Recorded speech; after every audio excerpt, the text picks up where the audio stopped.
తెలంగాణలో ఎమ్మెల్యే కోటాలో ఎమ్మెల్సీ ఎన్నికల్లో ఎవరెవరికి అదృష్టం వరించనుంది?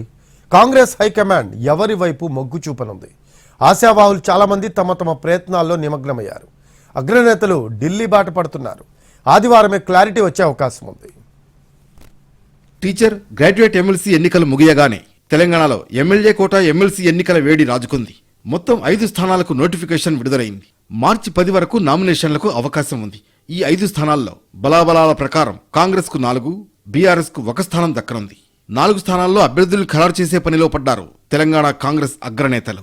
కాంగ్రెస్ లో ఆశావహులు పెద్ద సంఖ్యలో ఉన్నారు. దీంతో అధిష్టానం వద్దకు క్యూ కడుతున్నారు. ఇటు తెలంగాణ అగ్రనాయకత్వం కూడా సీట్లను ఖరారు చేసేందుకు ఢిల్లీ బాట పడుతోంది. ఈ రోజు సీఎం రేవంత్ రెడ్డి ఢిల్లీ వెళుతున్నప్పటికీ ఇండియా టుడే నిర్వహించే కాంక్లేవ్ లో హాజరై తిరిగి హైదరాబాద్ చేరుకుంటారు. రేపు రాత్రికి మళ్లీ ఢిల్లీ వెళ్లనున్న సీఎం రేవంత్ రెడ్డి ఎమ్మెల్సీ అభ్యర్థులపై పార్టీ పెద్దలతో చర్చిస్తారు. శనివారం రాత్రి సీఎం రేవంత్ తో పాటు డిప్యూటీ సీఎం భట్టి విక్రమార్క, మంత్రి Uttam, Telangana PCC chief Mahesh Kumar Goud party పెద్దల్ని కలుస్తారు. ముందుగా పార్టీ జనరల్ సెక్రటరీ కేసీ వేణుగోపాల్తో భేటీ అవుతారు. ఆ తర్వాత మల్లికార్జున్ ఖర్గేతోనూ సమావేశం అవుతారు. అవసరాన్ని బట్టి రాహుల్ గాంధీతోనూ సమావేశమై అభ్యర్థులను ఖరారు చేస్తారు.